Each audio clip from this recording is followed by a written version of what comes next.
नमस्कार पांडुरंग उतळे साहेब. नमस्कार. आपण या ठिकाणी पत्रकारांना बोलवलेलं आहे, पत्रकार परिषद म्हणून. नमस्कार. मी तुम्हाला बोलवलं आणि तुम्ही सगळे इथं माझ्या विनंतीला मान देऊन उपस्थित राहिलात त्याबद्दल सर्वप्रथम मी तुमच्या सगळ्यांचं आभार व्यक्त करतो. तर तुम्हाला इथं बोलवण्याचं एकच कारण होतं का आता सध्याच्या परिस्थितीत आपल्या आदिवासी भागात जो विकास झालेला आहे आणि ज्या योजना ज्या आहेत, वैयक्तिक लाभाच्या योजना असतील, त्याच्यानंतर भागात झालेला विकास असेल, तर यावरती मला थोडी चर्चा करायची होती. त्यासाठी सर्व पत्रकार मित्रांना इथं बोलवण्यात आलेलं आहे. तर सर्वप्रथम मी सुरुवात करतोय. आदिवासी भागात ज्या योजना देण्यात आल्या, वैयक्तिक लाभांच्या योजना होत्या, त्या योजनांची माहिती सुरुवात करतोय मी. तर सर्वप्रथम सुरुवात करतोय मी आपल्या आदिवासी भागात ज्या योजना दिल्या होत्या, त्या वैयक्तिक लाभाच्या ज्या योजना होत्या त्या दिल्या होत्या. ज्या योजना देण्यात आलेल्या आहेत त्या आदिवासी भागात जे आपले भागात ज्यांनी आजपर्यंत भागाचं नेतृत्व केलं, गेले 25 वर्षाच्या भागाचं नेतृत्व करतात, तर त्यांनी ज्या योजना आहेत त्याचं सगळ्या टोटल ज्या योजना आहेत त्या स्वतःच्या नातेवाईकांना योजना दिल्यात, हे मला तुम्हाला इथे दाखवायचं आहे.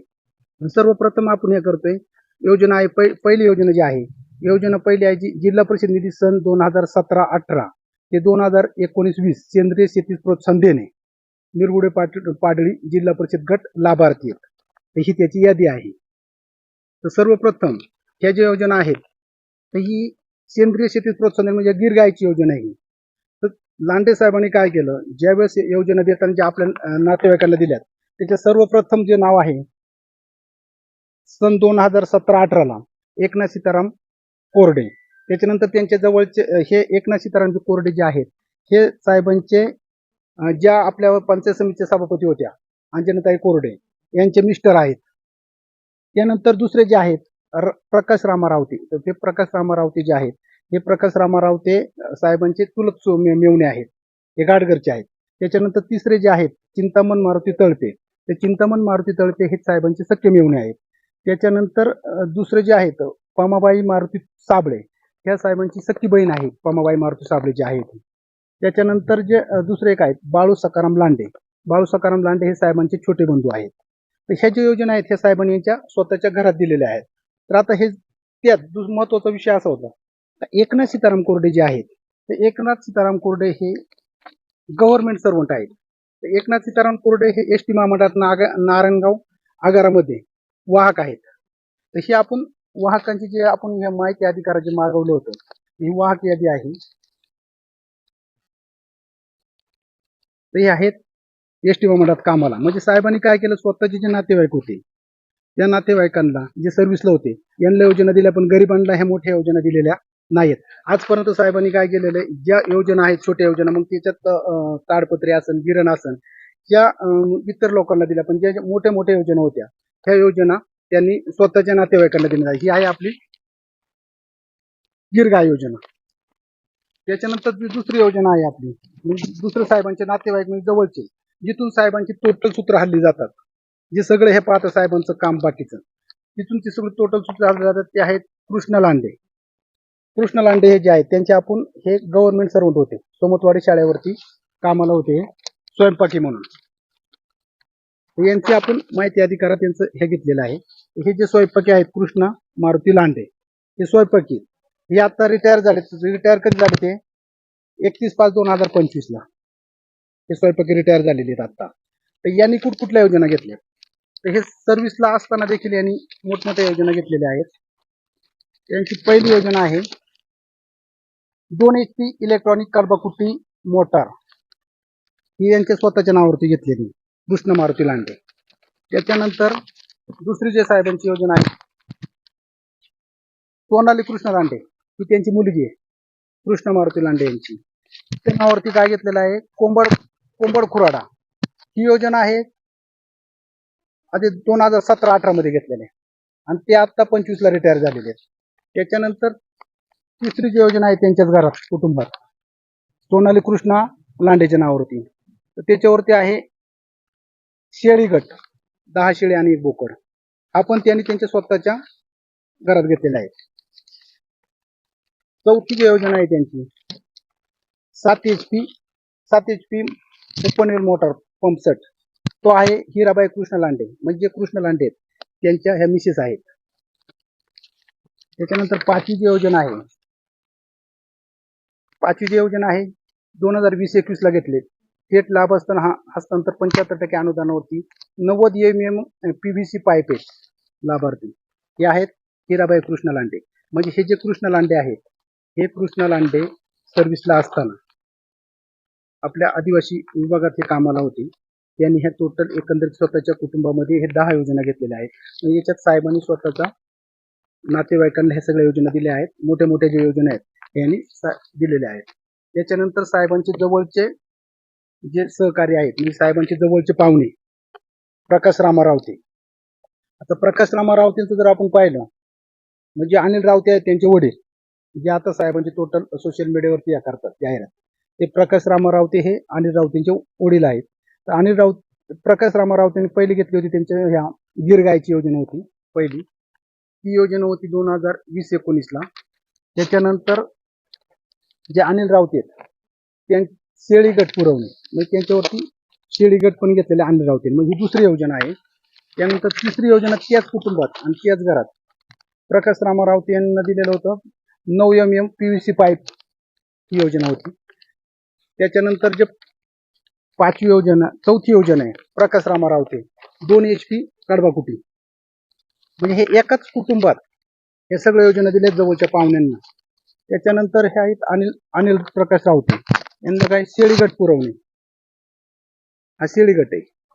त्याच्यानंतर 6वी जी योजना आहे प्रकाश रामा रावते 7 HP ओपन वेल मोटर, तर हा सण आहे 18-19 7 HP. त्याच्यानंतर हे होतं 18-19 ला ओपन वेल मोटर पंप सेट. त्यानंतर तेच प्रकाश रामा रावतेंच्या नावावरती 7 HP ओपन वेल मोटर पंप 20-21 ला पण त्यांना दिले, पुन्हा सलग 18-19 ला दिली आणि 20-21 ला पण दिली. त्याच्यानंतर एक विहीर पण दिले त्यांना. म्हणजे हे सगळे साहेबांचे नातेवाईक आहेत जवळचे.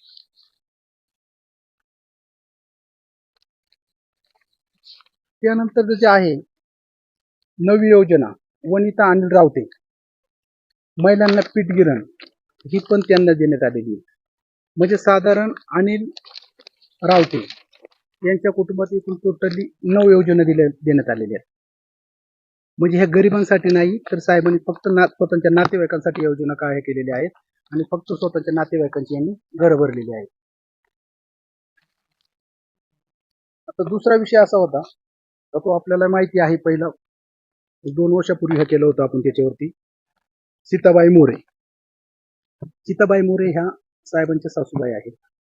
सीताबाई मोरे यांनी एकंदरीत 6 योजना घेतलेल्या आहेत. सीताबाई मोरे ह्या गव्हर्नमेंट सर्वंट होत्या, त्या आता रिटायर आहेत. जे त्यांची वय साधारण 80 ते 82 वर्ष वय आहे. त्यांना पेन्शन चालू आहे. तर त्यांनी ज्या योजना घेतल्या होत्या, तर त्यांनी ज्या योजनांसाठी जे लाईट बिल दिलं होतं, ते लाईट बिल बोगस दिलं होतं. आपण ज्या वेळेस या लाईट बिलची खात्री करण्यासाठी याला महावितरणाला आपण एक अर्ज दिला होता, का महावितरणाने आपल्याला जो रिप्लाय दिला होता, का तुम्ही जो हे मागवलं, म्हणजे कृषी पंपाच्या जोडणीबद्दल आपण जो दाखला मागवला होता त्यांच्याकडून, त्यांनी आपल्याला सांगितलं होतं वरील विषय आपणास कळवण्यात येते की आपण केलेल्या मागणीनुसार महावितरणमध्ये श्रीमती सीताबाई पुनाजी मोरे ह्या नावाने कृषी पंपाचा कोणत्याही वीज जोडणी केलेली नाही. म्हणून त्यांनी आपल्याला सांगितलं, ते सगळं त्यांनी बोगस दिलं होतं. हा आपण त्यांना एक अर्ज दिलेला होता. सीताबाई मोरे यांच्या नावाने 7.5 HP एक ओपन वेल मोटर दिली होती साहेबांनी.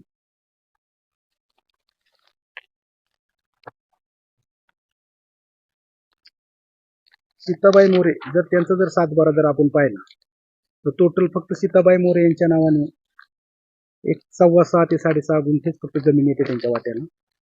7/12 टोटली 22 नावं आहेत त्यांची. त्यांना दुसरी एक योजना देण्यात आली, हा त्यांचा बोगस लाईट बिल आहे. म्हणजे ज्याच्यावरती हा कुठं स्कॅन होत नाही आणि असं MSCB कडे कुठंच याची नोंद नाही लाईट बिलची, हा बोगस लाईट बिल देऊन ती योजना घेतण्यात आली. सीताबाईच्या नावाने दुसरी एक घेतली होती 2 HP इलेक्ट्रॉनिक्स कडबाकुटी घेतली होती. म्हणजे ही एक योजना दुसरी योजना घेतली होती त्यांच्या नावावरती.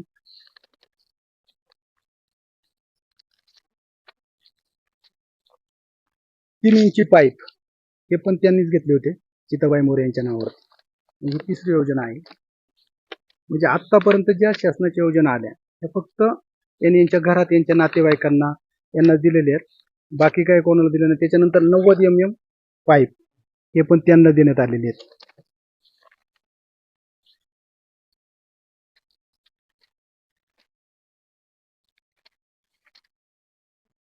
पुन्हा त्यासाठी सीताबाई मोरेंच्या नावावरती पुन्हा 5 HP डिझेल पंप म्हणजे 5 HP इंजिन आहे आपलं ऑइल इंजिन, ते पण सीताबाई मोरेंच्या नावावरून घेतलेलं आहे. म्हणजे अशा अनेक योजना यांनी स्वतःच्या नातेवाईक स्वतःच्या पाहुण्यांना यांना देण्यात आले. त्यानंतर 5 HP मोटर म्हणजे असे जे आजपर्यंत ज्या योजना होत्या म्हणजे ज्या मोठ्या योजना आहेत त्या सगळ्या टोटली त्यांनी त्यांच्या स्वतःच्या नातेवाईक आणि यांना देण्यात आलेले आहेत. त्याच्यानंतर साहेबांचा दुसरा एक असा पराक्रम होता का ज्या 15 युक्त आयोगातून टाक्या वाटण्यात आल्या होत्या, तर आपण त्या टाक्यांसंदर्भात आपण जिल्हा परिषदेला एक पत्रव्यवहार केला होता. तर ते टाक्यांचा आपण पत्रव्यवहार असा केला होता. 15 युक्त आयोग अंतर्गत जुन्नर तालुक्यात ज्या टाक्या वाटण्यात आल्या होत्या, साधारण त्या टाक्या टोटली एकंदरीत माझ्या माहितीप्रमाणे 1000 टाकी आली होती आणि ते सोमतवाडला उतरवलं. तिथे नावं टाकायची कामं चालली होती या टाक्यांवरती.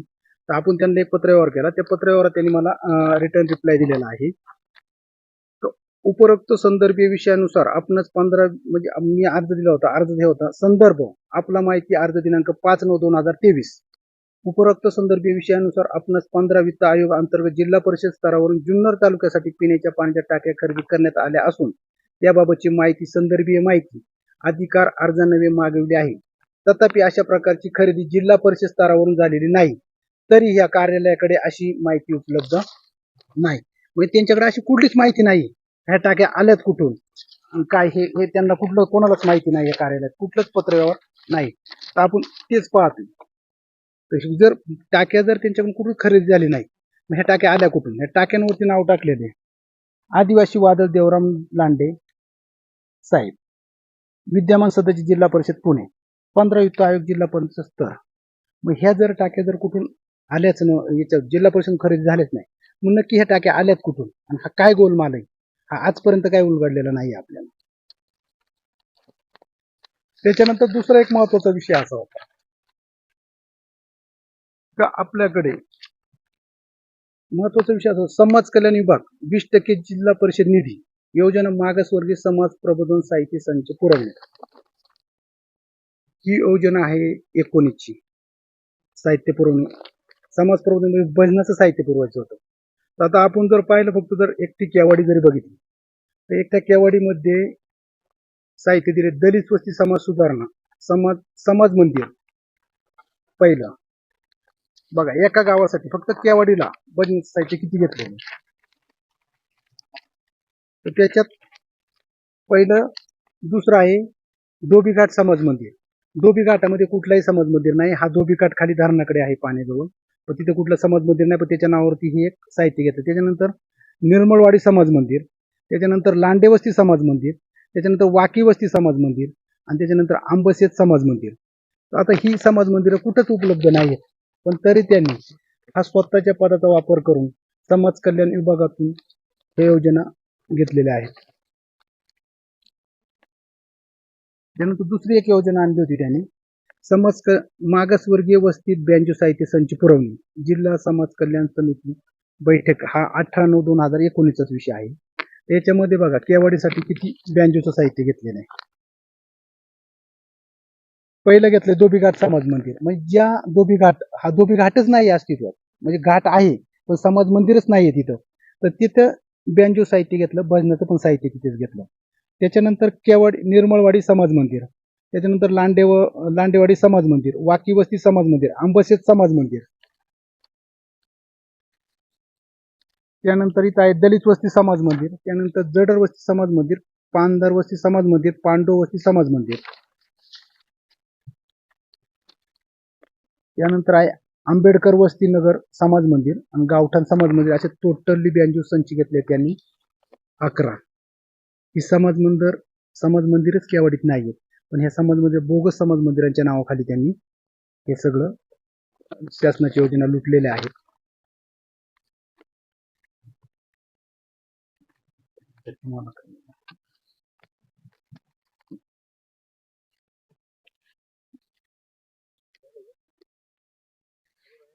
ते आहे पण ते नंतर तुम्ही विचारल्यानंतर ना. कधी आलं हे आपल्या निदर्शनात?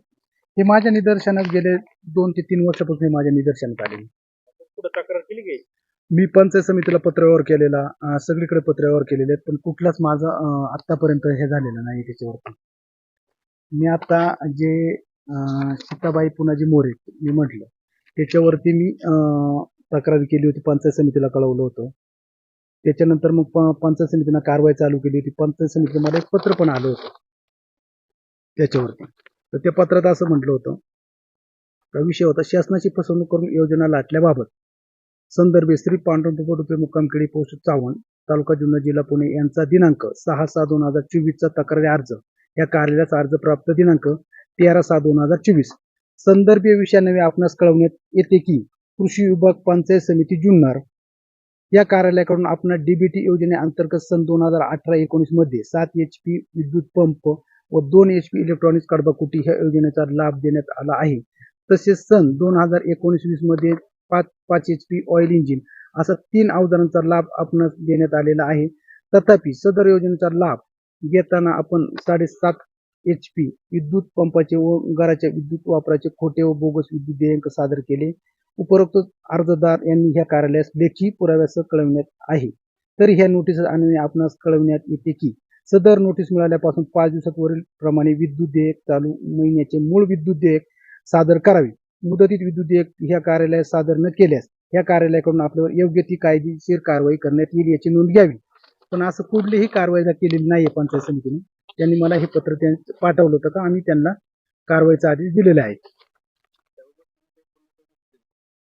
पुन्हा मी त्या पंचायत समिती ऑफिसला 1-2 वेळा गेलो होतो, पण त्यांनी कुठलीच कारवाई केली नाही आजपर्यंत. केली की नाही हे तुम्हाला दिसतं नाही? माहिती आहे ना मला. त्याच्यावरती पुढे काहीच नाही. काय पण ते मला त्याच्यावर- पत्रव्यवहार करायला पाहिजे होतं ना त्यांनी. पंचायत समितीने मला कळवायला लागत होतं का तुमच्या अर्जाची अशी कारवाई केलेली आहे. पुढे काय झालंय मला असं कुठलंही पत्रव्यवहार केलेला नाही पंचायत समितीने. तर हे तुम्ही जे सांगितलं की नोकरीला जे लोक आहेत, किंवा घरातले लोक आहेत, त्यांना लाभ दिला बरोबर. त्याच्या तक्रारीचा अर्ज तर नाही का दाखवलं पण? नाही, मी त्यांना तक्रारी अर्ज अद्यापही कुठं केलेला नाही, म्हणजे त्यांच्यावरती तक्रारी अर्ज केला नाही. आपण भविष्यात त्याच्यावरती सगळ्यांवरती आपण तक्रारी अर्ज करणार आहे. 3 वर्षापासून आपण तक्रार केली नाही. तक्रार केलीच नाही, म्हणजे गेले 1.5 ते 2 वर्षापासून आपण याच्यावर कुठली तक्रार केली नाही. हे आत्ताच तुम्ही उघड करताय निवडणुका आल्या म्हणून. नाही, निवडणुका आल्या म्हणून नाही, तर काय झालं हे सगळं मी हे केलं होतं. याच्या अगोदर मी एकदा कोंडाजी डेअरीला पत्रकार परिषद घेतली. ज्यावेळेस मी हे सगळं ओपन केलं, ज्यावेळेस त्यांच्या लक्षात आलं का आता कुठंतरी काहीतरी होतंय, आणि मग त्यांनी काय केलं, मला चुकीच्या पद्धतीने माझ्यावरती खोटे गुन्हे दाखल करणे हा प्रकार केला आणि यापासून मला डायव्हर्ट केलं. पण तशी काय पैशाची मागणी गव्हर्नमेंट केली नाही, पैसे मागायचा काही संबंधच येत नाही त्याचा माझा. पुन्हा कसं काय पोलिसांनी दाखल केलं? काय आता ते त्यांना माहिती आहे. त्यांनी कुठला पिक्चर तयार केला, तिथं कायदा हे केलं, त्यांनी वेगळ्या प्रकारचा एक ड्रामा तयार केला आणि मग त्यांनी ते खोटे गुन्हे दाखल केले होते. तुम्ही कोणत्या लोकप्रतिनिधीकडे किंवा बाकीच्या गुन्हा अधिकारी त्यांच्याकडे गेलो नाही? नाही, गेलो होतो ना आम्ही. मी ज्या वेळेस गुन्हे दाखल झाले, खोटे गुन्हे दाखल केले, ते खोटे गुन्हे दाखल करण्यामध्ये सुरुवातीला जे हे होते पाखरे सरांच्या नावाने एक गुन्हा दाखल केला होता माझ्यावरती. तर पाखरे सरांनी ज्यावेळेस गुन्हा दाखल केला, तर त्या पाखरे सरांना आता माझं नंतर त्यांचा कॉन्टॅक्ट झाल्यानंतर मला त्यांनी सांगितलं तर मला माझी गुन्हा दाखल करायची कुठली इच्छा नव्हती, पण यांनी मला दम दिला होता की तू जर गुन्हा दाखल नाही केला तर तुझ्यावरती मी विनयभंगाची केस दाखल करीन. त्यामुळे मला तो यांनी गुन्हा दाखल करावा लागला. देवराम लांडेचा भ्रष्टाचार ओपन केल्याच्या नंतर तुमच्यावर किती गुन्हे दाखल झाले? देवराम लांडेचा भ्रष्टाचार ओपन केल्याच्या नंतर माझे 4 ते 5 गुन्हे दाखल झाले. सर्व गुन्ह्याला देवराम लांडे करण्यात? हो, सगळ्या गुन्ह्यांना देवराम लांडे कारणीभूत होते. माझ्याकडे त्याचे पुरावे सगळ्याचे. त्यावेळी आमदार कोण होतं? त्यावेळेस आमदार अतुल शेठ होते. अतुल शेठ यांचे तुम्ही सहकार्य होता, तुमच्याकडे एका पक्षाची जबाबदारी होती. बरोबर. अतुल शेठ यांनी तुम्हाला न मदत करता देवराम लांडेंना मदत केली? काय त्यांचं काय केलं त्यांचं माहित नाही मला, पण जे पाखरे सर होते अजून 2-4 व्यक्ती चांगले जबाबदार व्यक्ती होत्या. आम्ही आमदार साहेबांना पण भेटलो होतो. पाखरे सर स्वतः भेटले होते का साहेब मला याच्यातून बाहेर काढा. तर त्यावेळेस आमदार साहेबांनी काही मदत नाही केली याच्यात. देवराम लांडेंचं आमदारांनी ऐकलं? हा. नाही सांगू शकत त्याचं काय झालं, त्यांच्यातला विषय असेल तर. गुन्हे आपल्यावर दाखल होतात, बरोबर. कोणतरी राजकीय पाठिंब्याशिवाय काय दाखल होऊ शकत 100% कुठले ना कुठले कोणतरी असणारच. मला अजून कळलं नाही कोणा.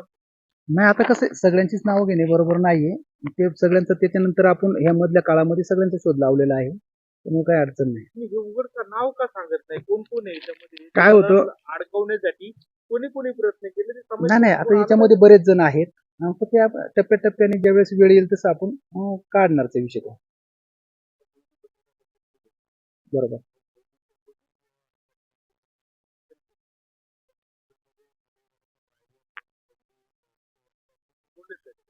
बरोबर.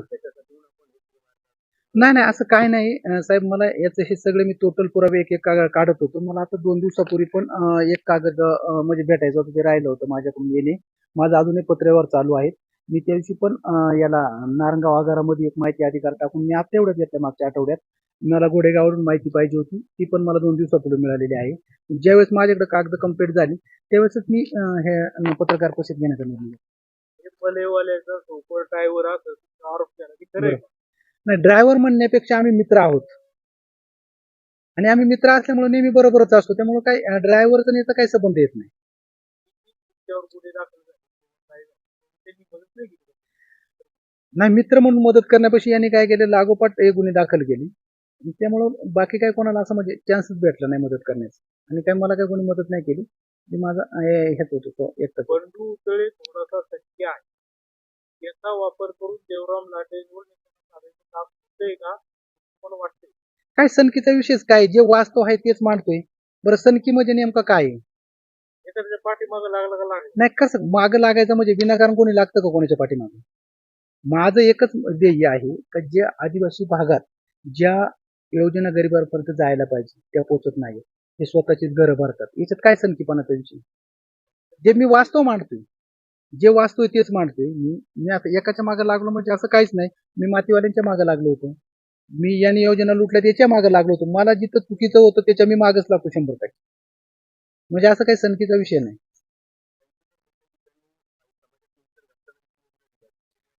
कुठे दिल्यात? आता तुम्ही जर पाहिलं तर इतर घटकांना ज्या योजना दिल्या त्या ताडपत्री दिलेली. माझ्याकडे सगळ्याचं हे आहे, रेकॉर्ड आहे. ज्या छोट्या योजना आहेत त्या इतर लोकांच्या फक्त तोंडाला पान पुसणे हा प्रकार जे म्हणतो आपण. पोचे म्हणजे लोक भुलवणे, भुलभुलैया हा प्रकार आहे. छोट्या योजना ह्या लोकांपर्यंत पोहोचलेल्या आहेत.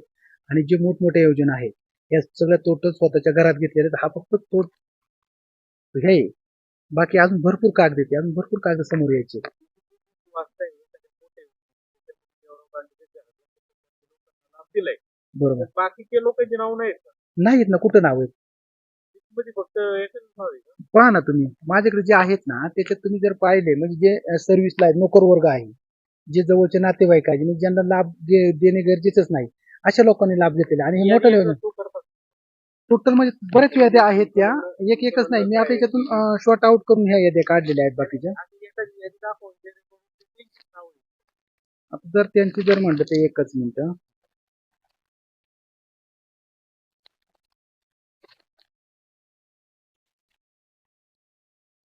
आता आपण हे जर पाहिले तर एकच व्यक्ती बाहेरच आहे, बाकी सगळे नातेवाईक आहेत.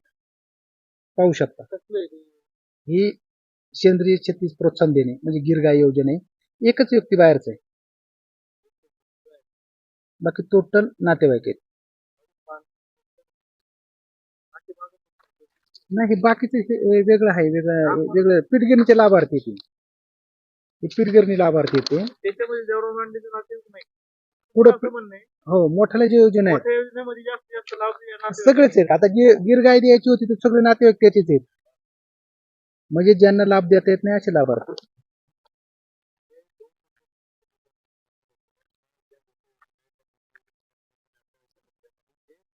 गव्हर्नमेंट सर्व्हिसमध्ये बरोबर. अशा लोकांना मी हो, मी मग ते त्याची आपण तक्रार करतो. तक्रार काय झालं, संदीप भाऊ, सगळ्यात महत्वाचा विषय असा झाला, ज्या वेळेस मी याच्यावरती तक्रार घेतली, ज्यावेळेस मी याच्यावरती पत्रव्यवहार चालू केला त्यावेळेसच माझ्यावरती लागोपाठ हे गुन्हे दाखल करण्यात आले. आता ह्या कायद्याच्या प्रक्रियेतून थोडं ह्या होतपर्यंत मला थोडा मध्ये कालावधी गेला, माझ्याकडे 1-1.5 वर्ष. त्यामुळे हे पुन्हा समोरच आणणार आहे आता. आणि हे देवराम सगळं लाटे यांचं तुम्ही आता नाव लोकांमध्ये बिघडवताय. बरोबर काढताय. बाकीचे काही नेते आहेत बरोबर. त्यांनी पण तसंच काही केलं, अशा तक्रारी आरोप आहेत त्याच्यावर तुम्ही नाही काढत. आता ह्या शासकीय योजना आहे. आता दुसरं मला तर कोणी असा मोर्चा म्हणजे नेता वाटला नाही का बुवा त्या वैयक्तिक लाभाच्या योजना त्यांनी वैयक्तिक स्वतःच्या कोणत्या कुटुंबाला दिलेल्या आहेत. स्वतःच्या नातेवाईकांना दिली, तर मला तर कोणी आजपर्यंत यादीमध्ये कुठे सापडलेलं नाही. कारण मी टोटल यादी माझ्याकडे जवळ पंचायत समितीमध्ये जे याद्या आहेत त्याच्यापैकी 90% दप्तर मी माहिती अधिकारात माझ्याकडे घेतलेले आणि मी त्याची छाननी करतोय प्रत्येक वेळेस. मी सगळं टोटल लाभार्थी एक एक एक एक एक एक पाहतोय त्याच्यावर. दत्ता गावारी यांनी ते जोपर्यंत काही लागवड केली होतं, ज्यांना त्या अडीचशेसाठी काही लोकांना लाभ पण मिळाला नाही. घोटाळे तुम्ही काढत नाही. तो घोटाळा म्हणजे तो याच आहे गोडेगावचा. अजून मी गोडेगाव प्रकल्प का अजून फिरलोच नाही. माझी पंचायत समिती आणि जिल्हा परिषद हेच मी सध्याच हे केलं होतं. मग त्यामुळे मी सुरुवातीलाच आता याच्यात पंचायत समिती पाहिजे होतं. नंतर म्हणलं याच्याकडे जाईल. गोडेगाव आहे, फॉरेस्ट विभाग आहे, भरपूर आहे तसं काढण्यासारखं भरपूर काय आहे. पण ते म्हणलं टप्प्याटप्प्याने काढायचं असं चाललंय तुम्हाला. तुम्ही आता देवराम काढलाय. बरोबर. काही वडील देवराम लांडे यांचा प्रचार करत होते, वाई वाई करत होते. बरोबर. काय झालं होतं संदीप भाऊ, देवराम लांडेने ज्यावेळेस माझ्यावरती खोटे गुन्हे दाखल केले आणि त्या खैरे खाटकाळे आमच्या पाहुण्यांची तस्करी होती केदारी म्हणून. तिथं माझे वडील गेले होते. तिथं हे मासे यांना भेटले. तिथं भेटल्यानंतर म्हटले, मामा काय झालं असेल ते जाऊ द्या, हे केसी मी मागं घेतो, पण आताच्या वेळेस आमदारकीच्या इलेक्शनला मला मदत करा, म्हणजे असं आपल्या दाखवू नका बुवा का आपलं पटत नाही म्हणून. म्हणजे त्यांनी माझ्या वडिलांना तिथं सांगितलं ते खैऱ्यामध्ये खैरे खटकाळ्यामध्ये केदारींची तस्करी होती पाहुण्यांची असल्यामुळे हे सगळे तिथे होते. मग वडिलांना त्यांनी हे सगळं काय सांगितलं. वडिलांना वाटलं चला जाऊ द्या, जर देवराम लांडे एवढे गुन्हे झाले, जर आपल्या पोराला जर हे करत असेल, गुन्हे जर माघारी घेत असेल सगळे, तर मग आपण काय अडचण नाही याचा प्रचार करायला. आणि मग आमदारकीच्या इलेक्शनला म्हणजे आमदारकीचं इलेक्शन झालं का ते सगळे गुन्हे आपण पाठीमागे घेऊ. पण तसा कुठलाच प्रकार घडला नाही. ते तुम्हाला वाचवण्यासाठी बापाची माया म्हणून ते आपल्या वडिलांना वाटलं बा जाऊ दे, आपला पोरगा गुंतलेला आहे, त्याच्यातून तो मोकळा होईल, असा विषय झाला होता. तुमची मागणी काय? माझी मागणी काहीच नाहीये. आता ह्या सगळ्यांवरती हे सगळ्या जनतेला कळलं पाहिजे का ह्या ज्या योजना आहेत हे सगळ्या भागाला कळलं, हे तालुक्याला कळलं पाहिजे का ह्या ज्या योजना आहेत वैयक्तिक लाभाच्या योजना ह्या गोरगरिबांसाठी आलेल्या आहेत. पण ह्या सगळ्या यांची पदाचा वापर करून, सत्तेचा वापर करून हे वैयक्तिक लाभाच्या योजना असतील, ह्या मोठ्या योजना असतील, ह्या सगळ्या यांनी घेतलेल्या आहेत, यांच्या कुटुंबात घेतलेल्या आहेत, नातेवाईकांनी घेतले, नातेवाईकांची घरं भरलेली आहे. हेच मला मागणी काय? आता याच्यावरती कारवाई व्हावी हीच माझी मागणी आहे. जे जे लाभार्थी आहेत, जे चुकीचा लाभ घेतलेला आहे, यांच्यावरती कारवाई व्हावी. गुन्हे दाखल झाले पाहिजे त्यांच्यावरती. आणि ज्या अधिकाऱ्यांनी दिले, पंचायत समितीचे अधिकारी असतील, जिल्हा परिषद असतील, त्यांच्यावरती कारवाई व्हावी.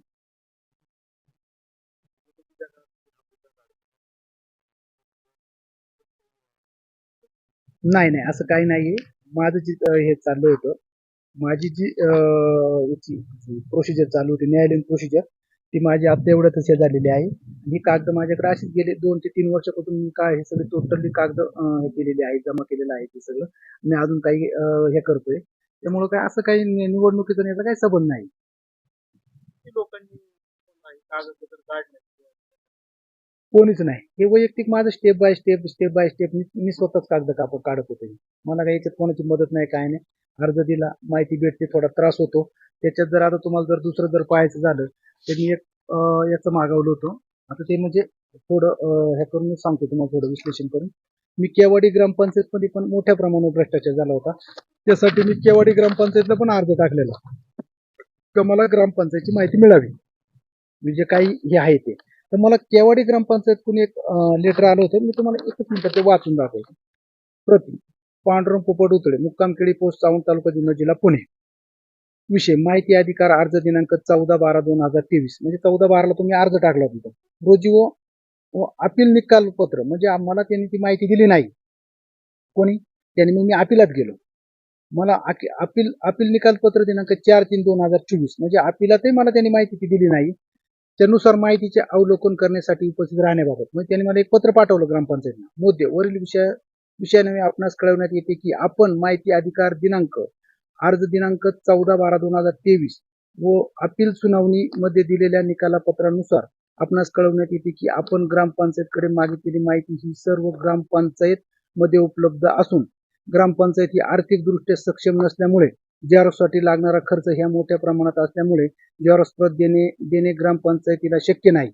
म्हणजे जी मी माहिती मागवली होती, ग्रामपंचायत पैसेच नव्हते, पण माझी जर माहिती वेळेत दिली असती त्यांनी अर्जाची, तर पैसे मला जर पत्रव्यवहार केला असता का एवढी रक्कम तुम्हाला भरणे आहे, एवढ्या प्रत आहेत, ₹2 प्रत्येप्रमाणे मी ते पैसे भरू शकत होतो. पण त्यांनी मला तसं काही हे केलेलं नाही. पण त्यांनी मला वेगळ्या पद्धतीने थोडं घेतलं होतं.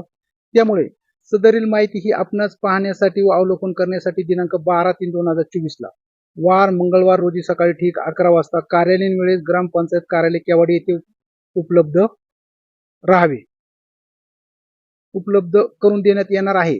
तरी सदरील माहिती पाहण्यासाठी व अवलोकन करण्यासाठी तुम्ही स्वतः समक्ष हजर राहावे. बघा त्यांनी कसं हे केलं होतं माझ्यावर. माहिती ही आपण स्वतःहून हजर राहून पाहावी लागेल.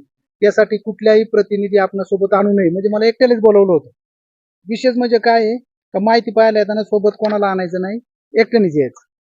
बरोबर. माहिती पाहताना असताना माहितीचा फोटो काढता येणार नाही, म्हणजे त्याचा फोटो पण आपण काढायचा नाही किंवा रेकॉर्डिंग करता येणार नाही. त्यामुळे कुठल्याही प्रकारचा कॅमेरा मोबाईल ठेवता येणार नाही. तरी आपण माहिती पाहण्यास व अवलोकन करण्यासाठी वेळेवर उपस्थित राहावे, जेणेकरून मागितलेली माहिती लवकरात लवकर देता येईल. मग तुम्हाला जर मला माहिती द्यायची होती तर मला पत्र काढलं असतं. काय तुमच्या प्रति होते 100 असो, 200 असो, 300 प्रति असो, 3000 असो, ₹2 प्रमाणे मी पैसे भरले असते. पण यंदा ती माहिती द्यायची नव्हती. वेगळ्या पद्धतीने मला पुन्हा फसवायचं होतं. म्हणून जवळ मोबाईल आणायचा नाही, कोणी सोबत घेऊनही यायचं नाही, म्हणजे अजून एखादा गुन्हा दाखल करता आला असता. तुम्ही गेलाच नाही. गेलोच नाही मी. हा सगळा प्रकार आहे. तुमच्यावर किती गुन्हे दाखल झाले आणि का दाखल झाले, कुणी दाखल केले माहिती सांगा. कारण की तुमच्या पत्रकार परिस्थितीनंतर ते तुमच्या गुन्ह्याचा उल्लेख करणार. नाही, काय अडचण नाही गुन्ह्याचा उल्लेख केला तरी. माझ्यावरती टोटली 5 गुन्हे दाखल झाले. एक पाखरे सर आश्रमशाळा आजनवर त्यांनी केला होता. दुसरा तिथलीच व्यवस्थापन समिती. तर व्यवस्थापन समितीने का केला होता तर जुने पत्रे, शाळेचे जुने पत्रे चोरले. म्हणजे 65 वर्षापूर्वीचा सिमेंटचा पत्रा, ज्या पत्र्याला हात लावला तरी पत्र्याचा तुकडा पडतो, तो पत्र चोरले म्हणून माझ्यावरती गुन्हा दाखल यांनी करायला लावला. त्या शाळा व्यवस्थापनला तर युवराज लांडे म्हणून होते. युवराज लांडेला यांनी सांगून तो गुन्हा दाखल करायला, यांच्या जवळचा कार्यकर्ता असल्यामुळं त्याला गुन्हा तो दाखल करायचा लावला. दुसरं इकडं मी त्यावेळेस माझे वकील मला हे टाकायचं होतं, जामीन टाकायचं होतं. त्यासाठी मी पुण्याला गेलो होतो. पुण्यावर मी येत होतो. त्यांनी इकडे ते पांगरी मारतात तिकडं त्या साईडला त्यांनी तिथे एक ओळखीचं पाहुणं होतं कोणतरी, त्यांना सांगून ठेवलं होतं, बंडू जर कुठं दिसला तर मला फोन करा.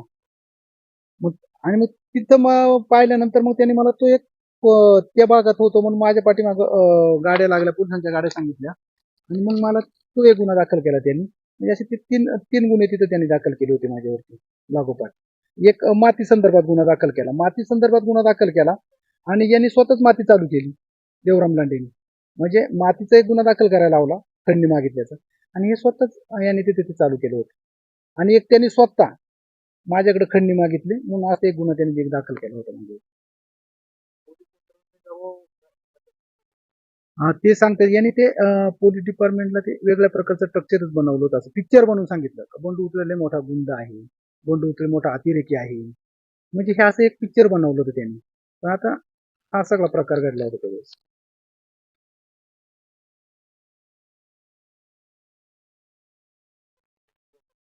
नाही एवढं आता तरी एवढं पुष्कळ झालेलं आहे. बाकी उर्वरित पुढच्या याच्यात येते काही अडचण नाही.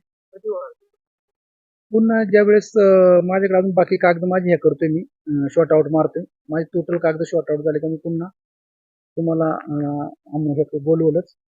आज जसं सहकार्य केलं तसं मला पुन्हा सहकार्य करायला ही तुमच्याकडून माझी अपेक्षा आहे. तांबे बारोच्या निवडणुका काही लोकांनी मतदान करावं. मी तर म्हणेल नवीन चेहऱ्याला संधी द्यावा. आजपर्यंत यांना प्रत्येक वेळेस यांना संधी देऊन यांनी तुम्ही पाहिलेलं आहे, यांनी स्वतःचीच घरं भरलेली आहेत. त्यामुळे नवीन चेहऱ्याला संधी द्यावा आणि ह्या वेळेस सुनीताताईला मतदान करावं अशी माझी आहे.